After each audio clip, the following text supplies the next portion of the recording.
Bonjour, on est le 7 octobre 2018, en fait, voilà. Et donc ici, je vais faire une vidéo sur des exemples de groupes.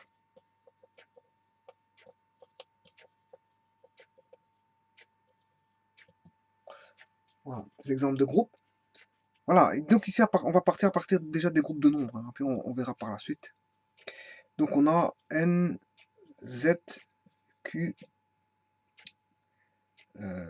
R, C. Voilà, on va regarder comment je peux former des groupes avec ça, avec les lois, différentes lois plus et fois. Voilà, ben, vous comprendrez que un groupe, qu'est-ce que c'est? On le sait très bien, c'est quatre critères. Donc, notre composition interne est partout définie, l'associativité, un élément neutre unique et un symétrique qui est unique.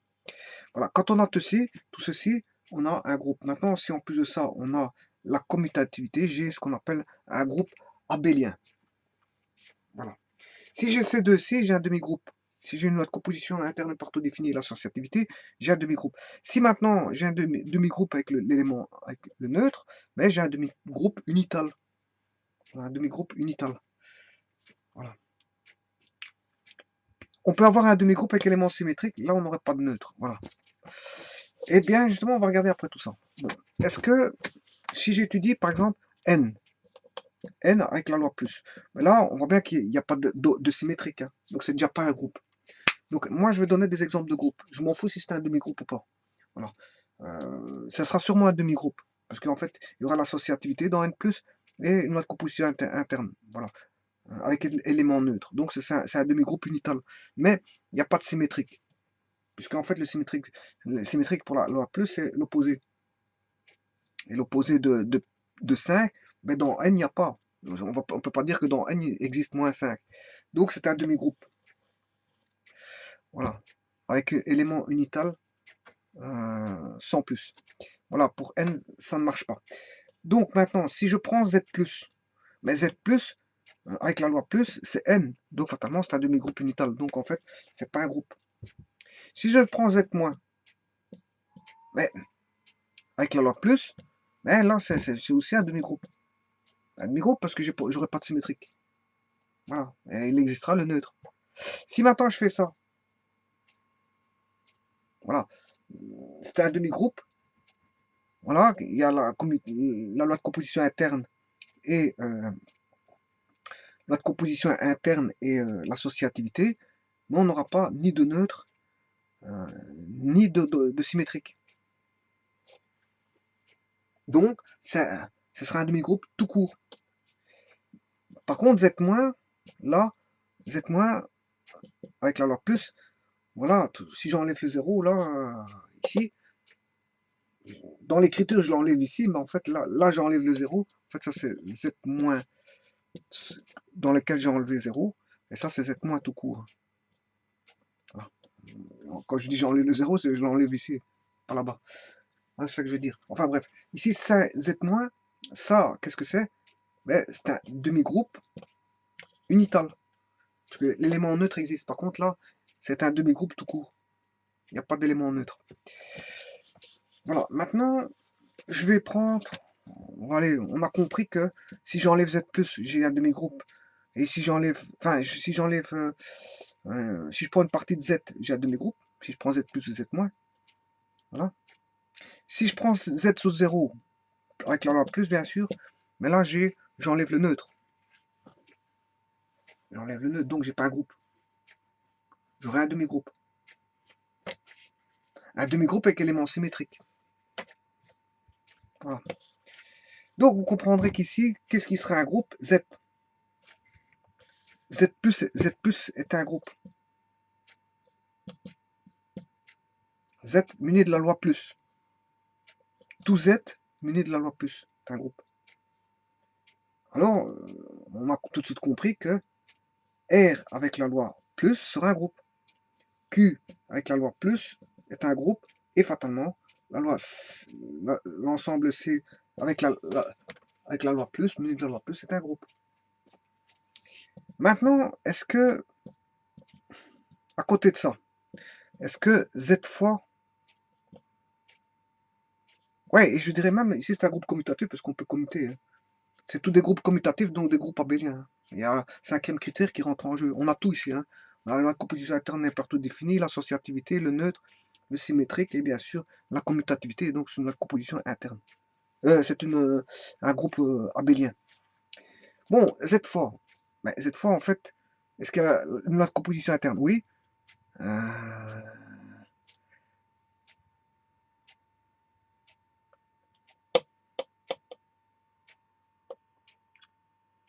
Ici, pour que ce soit une autre composition interne, Z, ouais, il n'y a pas de problème. Ouais, c'est une autre composition interne. Euh, ça marche pour tous les éléments, ok. Est-ce que l'associativité a lieu? Oui. Pour la multiplication. Est-ce qu'on a le neutre? Le neutre qui est 1? Oui. Le neutre existe. Est-ce qu'on a le symétrique? Oui, il existe. Mais est-ce qu'il existe pour tous? Non, pour 0, 0 n'a pas d'inverse. Donc, on a compris que 0, voilà. Et là, en faisant ceci, j'ai un groupe abélien. Et il y aura la commutativité. Voilà, là c'est clair. Maintenant, pour R0, ce sera la même chose pour R0 fois. Attention que ce n'est pas la loi star, mais fois. Ici, pour Q0 fois. Et vous comprendrez que c'est aussi pour C0 fois. Voilà. Et tout ça, ce sont des groupes. Voilà. J'ai énoncé tout un ensemble voilà, d'exemples qui sont des groupes par rapport au nombre qu'on utilise. Euh, je dirais même que ce sont des groupes abéliens. Hein. C'est tous des groupes abéliens. Parce qu'on peut faire la commutativité avec tout ça. Donc c'est tous des groupes abéliens, c'est vrai.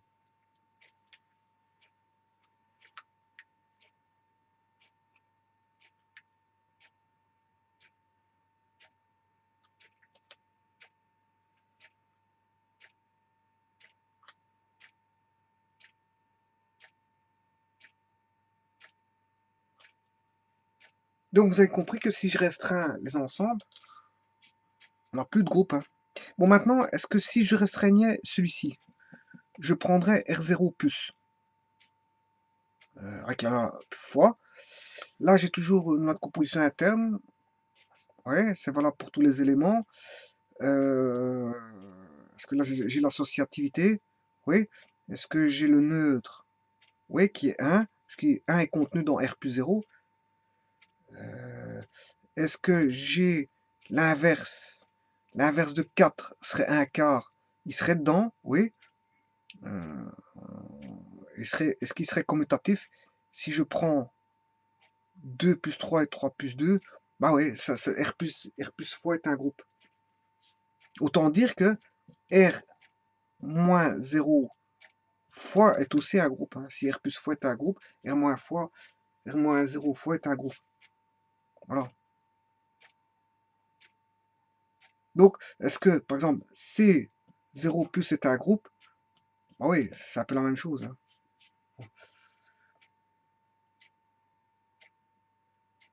Est-ce que Z0 plus, est-ce que Z0 plus est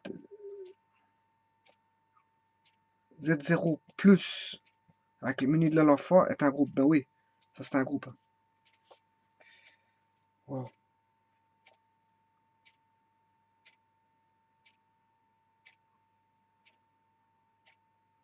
Donc, voilà tout un ensemble de groupes. Hein. Si je restreins, le symétrique, il va se retrouver dans l'ensemble, contrairement à Z0, à Z+, plus qui n'est pas un groupe, parce que le symétrique ne sera pas dans l'ensemble. Hein. Voilà. Bon, maintenant, on va prendre des cas particuliers d'ensemble. Si je prends un ensemble de deux éléments, voilà, je prends moins 1 et 1. Voilà, je prends ceci, et je me demande si l'unité de la loi fois, est-ce qu'elle est partout définie? Oui, j'ai que deux éléments. Si je fais moins 1 fois 1, ce qui fait moins 1. 1 fois moins 1, ce qui fait moins 1. Pour les deux éléments, j'aurai notre composition interne est partout définie. est-ce que j'aurai l'associativité? Ben oui, moins 1 fois 1 sera égal à moins 1 fois 1. Donc j'ai l'associativité. Est-ce que j'ai l'élément neutre? Ben oui, parce que le neutre c'est 1. Moins 1 fois 1 est égal à moins 1 fois 1. L'élément neutre est égal à 1 fois moins 1. L'élément neutre, voilà, j'ai le neutre. J'ai le 1 qui est neutre. Est-ce que j'ai le neutre, le symétrique? L'inverse de 1, c'est 1. Et l'inverse de moins 1, c'est moins 1. Donc j'ai le symétrique. Donc j'ai un groupe. Est-ce que c'est commutatif? Ben oui, moins 1 fois 1, c'est égal à 1 fois moins 1. Donc là, j'ai bien. Ceci, ça représente bien un groupe. Voilà, là j'ai un groupe. Et je dirais un groupe abélien. C'est un autre exemple. Vous voyez que je ressors ici du cadre des ensembles infinis. Ça, ce sont des ensembles infinis. Hein. Voilà, je prends un ensemble fini que de 2 éléments. Avec ces 2 éléments-là, j'ai un groupe abélien. Vous voyez que c'est un cas de figure particulier, mais voilà. Bon, alors pour vous dire, si je prends un ensemble de parties de E, que j'appelle Perron de E, voilà, et avec sa loi symétrique, différence symétrique, ça sera différence symétrique. Il existe deux types de différences dans les notions ensemblistes. Ça, je les verrai. Comme je n'ai pas encore fait intervenir ces notions-là, je les verrai plus tard. Voilà, tout ce que je peux vous dire, c'est que c'est un groupe. Voilà, c'est un groupe. Donc, l'ensemble des parties, l'ensemble des parties de E, qu'on appelle P ronde de E, muni de la loi différence symétrique, est un groupe. C'est un groupe. Voilà. Donc ça, je le verrai dans le cas des notions ensemblistes. Voilà. Bon, maintenant, ceci étant dit, je vais voir des spécificités où on peut attribuer la notion de groupe à certaines choses, bon, un petit peu particulières. Bon, si je prends par exemple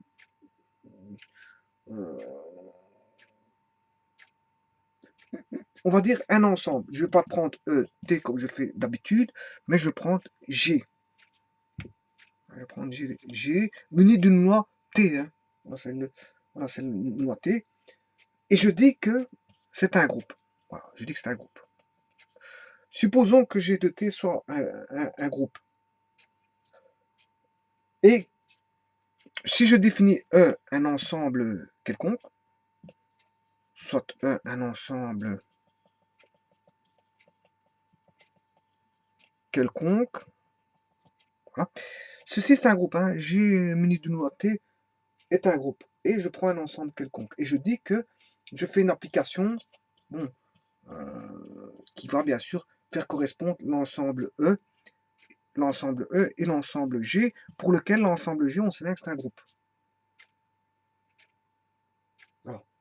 Donc, on va dire que cette application, on va dire A ronde munie de l'ensemble E et de l'ensemble G, qui, bien sûr, on sait bien que l'ensemble G, muni de la loi T, est un groupe.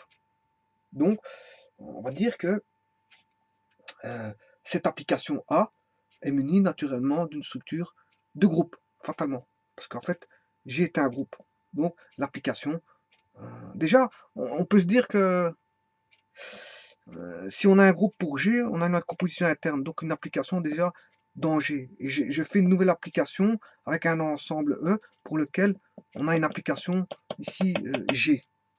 Donc, fatalement, on pourra dire que naturellement, hein, quand on a une série comment est-ce qu'on appelle ça, de série d'applications, hein, ouais, hein, notre composition interne, c'est une application qui est de, si je prends l'ensemble E fois E dans E. Voilà. Alors qu'ici, bon, ce ne sera pas E fois E dans E, parce que justement, c'est G qui est un groupe, donc il est muni d'une autre composition interne, donc fatalement, c'est de G fois G dans G. Voilà. En faisant ça, bon, là, j'ai une autre composition interne, voilà, et donc j'en fais une application avec ceci, mais sachant que G est un groupe, mais fatalement, l'application de E vers G sera aussi un groupe, parce que G est un groupe. Voilà, on va dire que l'application A sera menée naturellement d'une structure de groupe en définissant bien sûr la loi, euh, une loi qui va interrelier, je veux dire, E et G. Alors, je vais relier E et G au travers de la loi T inverse. Non pas T, mais ce qui va relier E et G, c'est une loi, notre loi. Notre loi, hein. C'est une autre loi que je peux appeler star ou n'importe quoi. Mais ici, je vais appeler par un T inverse. T inverse, ça c'est T, ça c'est T inverse. On pouvait lire ça. Il y en a qui disent ça tôt, il y en a qui disent ça perpendiculaire. Mais voilà, en tant que loi, vous dénommez comme vous voulez ceci, mais en fait, ça c'est la loi T, ça c'est la loi T, qui est un T inversé, si vous voulez. Voilà, c'est un petit peu ça. Voilà, donc ici, je dirais que je vais les interlier par une loi T, qui est un T inversé. Voilà. Et par exemple, en disant que F T inversé de G, ben, va faire appliquer d'un ensemble E vers un ensemble, bien sûr, G qui est un groupe, hein, c'est-à-dire que je vais prendre un X de E et je vais lui faire correspondre, si vous voulez, la loi F T inversé de G, G de X, voilà, et ceci va donner F de X, loi inversée de G de X. Voilà. Voilà. Et ceci, c'est tout ça pour vous dire que c'est aussi un groupe. Voilà, c'est un groupe. En ayant pris un groupe, que je fais une application sur d'un ensemble E quelconque vers un ensemble G qui est un groupe, mais fatalement, le résultat fera office, aura toutes les spécificités d'un groupe. Voilà, c'est ça que je veux dire. Il y a rien de... Bon, il n'y a pas de 36 façons de voir les choses. C'est qu'en fait, vous prenez un groupe, vous faites une application d'un ensemble quelconque avec un groupe, mais fatalement, si je définis une loi, eh bien, cette loi-là sera d'office un groupe. C'est ça que ça veut dire. Voilà. Donc, n'allez pas croire qu'un groupe, c'est toujours ceci. Bon, les groupes, c'est pas forcément par rapport au nombre d'ensembles ou par rapport à une partie d'ensemble comme avec le -1. Non, on peut entrevoir la chose par dire voilà, des écritures telles qui mentionnent que, je veux dire, on a une application entre un ensemble E et un ensemble J muni d'une loi T qui fait office d'un groupe. Et bien, fatalement, si je relie les deux ensembles par une loi T inverse, eh bien, comme j'ai une application de E vers J où J est un groupe, mais E fatalement sera aussi un groupe. Et comment est relié E et G? Mais c'est par la loi T inverse, hein, bien sûr. À F, à un élément X de E, je fais correspondre à un F et à un G dans lequel je rentre X dans G. Ben, c'est comme si on faisait, bon, F de X, loi inversée de G de X. Voilà. X appartenant à E. Hein. Par contre, F, voilà, il va donner un résultat, si vous voulez, dans G. Le résultat sera dans G. Dans G. Donc, si je fais une application d'un ensemble E vers un groupe, voilà, c'est ça que ça veut dire. Si je fais une application pour tout élément de X, je fais correspondre, je veux dire, une valeur dans G, mais que G est un groupe, mais fatalement le résultat fera office de groupe. D'office, c'est comme ça, c'est naturel. Ça va se démontrer naturellement et ça se percevra naturellement et ce sera muni naturellement d'une structure de groupe. Voilà. Bien sûr, en définissant la loi T inverse. Hein. Voilà. Et vous voyez qu'on commence à peaufiner la notion de groupe qui n'est pas forcément, je veux dire, des critères qui pourraient ressembler à ceci. Hein. Bon, ouais, ça peut facilement être démontré, mais n'allez pas croire que les écritures ressemblent toujours à ça quand on parle de groupe. C'est ça que je veux dire. Je veux bien vous imprégner à l'esprit que les notions de groupe peuvent être applicables à beaucoup d'écritures, je veux dire, de structure algébrique. Or, l'application comme ceci est une écriture est une définition et une écriture de structure algébrique, puisque les applications, bijections, etc., équations sont des définitions de structure algébrique. Une chose que j'avais fait, je veux dire, dans des vidéos précédentes sur les structures algébriques, j'avais vu les applications, les fonctions, voilà, J'avais vu pas mal de vidéos là-dessus, qui sont des notions de structure algébrique. Bon, maintenant, on va dire que certaines notions ensemblistes sont des notions de structure algébrique, mais je préfère les distinguer en étudiant les notions ensemblistes à part par rapport aux structures algébriques, quoique je peux les inclure dans les structures algébriques. Voilà, ça c'est pour une des définitions. Alors maintenant, je vais vous mettre une autre, pas une définition, mais un cas de figure, un exemple. Voilà, ceci étant dit, je vais en prendre un autre. Si par exemple je prends deux lois voilà, de composition interne qui sont G, je sais pas moi, je vais l'appeler G T inversé, et par exemple un deuxième ensemble pour lequel s'applique la loi T. Là j'ai la loi T inversée et la loi T. Supposons que que ces deux lois de composition interne sont des groupes. Donc ici j'ai un groupe, hein, muni bien sûr des 4 critères, et là j'ai un groupe. Voilà. Donc j'ai là en ma possession deux groupes. Maintenant, si je fais, j'applique, je veux dire, ce qu'on appelle un produit cartésien, c'est-à-dire je prends un élément de G, et je prends un élément de H, eh bien, le produit cartésien sera mené d'une structure de groupe OC. Hein. Euh, Par exemple, il suffit pour ça que je définisse bien sûr une loi, une autre loi. Je les réunis bien sûr, voilà, par une autre loi qui est la loi par exemple star, parce que j'ai déjà appelé ça T inversé. La T, là elle est munie d'une loi T inversée, là d'une loi T, et là je vais les relier, interrelier par une loi star. Alors comment? Eh bien, si je vous dis que je prends quel que soit l'élément, donc XY, hein, et UV appartenant au produit cartésien G fois H. Alors, je prends deux éléments. Ça, c'est quels que soient les éléments. Hein. Bon, j'en prends deux que j'appelle un X, Y, et l'autre, je vais l'appeler U et V. Voilà. Et ils appartiennent bien sûr au produit cartésien G fois H. Donc, voilà. Donc, ici, je peux appliquer, bien sûr, XY appartient à G, hein, vous comprendrez que XY appartient à G, et UV appartient à H, c'est ce que ça veut dire, hein. Voilà, voilà, et là, je prends de G, et je prends de H, donc je fais bien un produit cartésien, voilà. Et je vais les interrelier entre eux, voilà. Comment? Ben, en faisant XY, j'applique la loi star, cette fois-ci UV. Maintenant, ils sont interreliés, là ils sont interreliés par une loi, et je dirais que ici, celui-ci, j'appliquerai par exemple pour G, on va appliquer à X appartenant à G, hein. À X, je vais appliquer la loi, voilà, T, mais avec un élément de H, c'est-à-dire U, voilà. Et ça, je vais le faire deux fois. Donc, je vais écrire ceci. Donc, je répète, hein, je vais interrelier XY qui appartiennent à G, avec quels que soient les éléments, bien sûr, hein, et je vais interrelier, je vais interrelier deux éléments qui appartiennent à G, bien sûr, qui sont quelconques, à deux éléments quelconques de H.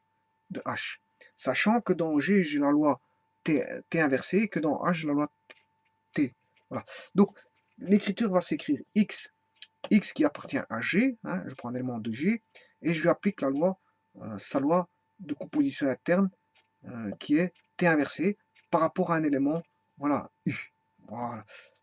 Voilà. Ici, j'ai appliqué, je veux dire, la loi T inversé. Maintenant, je fais la même chose, je prends un élément Y, Y de G, voilà, et j'applique cette fois-ci sa loi à lui. Donc, voilà, T, qui est la loi T, par rapport à V. Voilà. Et en faisant ceci, qu'est-ce qui se passe?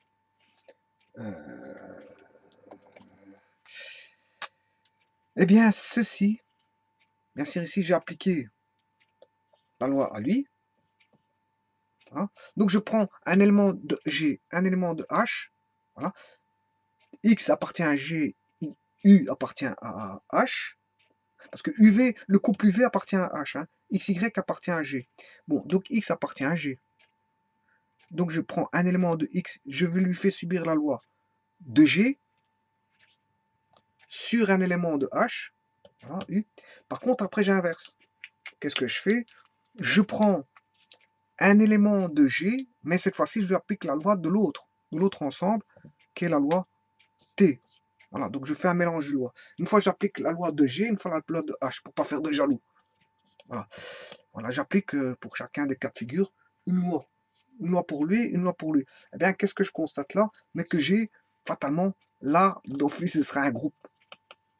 Pourquoi? Mais parce que G est un groupe et que H est un groupe, donc fatalement, la composition de chacun d'éléments provenant de chacun des ensembles pour lesquels on a fait subir des lois provenant des lois, je veux dire, distinctes, hein, parce que là, c'est la loi T inversée, la loi T, là, on a fait la loi T inversée, la loi T, eh bien, j'ai un groupe, parce qu'en fait, à la base, ça provenait de groupes. Vous voyez, ça, c'est encore une autre forme d'écriture qui change un petit peu de ces écritures-là, de groupes que vous connaissez. Alors, ça change. Voilà. Et on peut encore peaufiner beaucoup d'exemples. Hein. Je veux dire, les exemples de groupes les plus faciles sont ceux écrits en provenance d'ensemble de nombres. Mais ça, c'est facile. Mais maintenant, dès le moment où vous commencez à partir je veux dire, dans des considérations un petit peu, je veux dire, je vais pas dire loufoque, parce que bon, c'est loufoque quand on connaît pas, qu'on n'a jamais utilisé ça, qu'on n'a jamais étudié ça, qu'on n'a jamais, je veux dire, manipulé ça, je veux dire, et qu'on n'a jamais sorti de sentiers battus pour voir de nouvelles choses comme celle-là, ben, fatalement, on va trouver que c'est compliqué, mais il n'y a rien de compliqué là-dedans. Hein. C'est, je veux dire, si c'est des écritures qui viennent assez souvent, mais c'est tout à fait logique. C'est tout à fait logique. Voilà.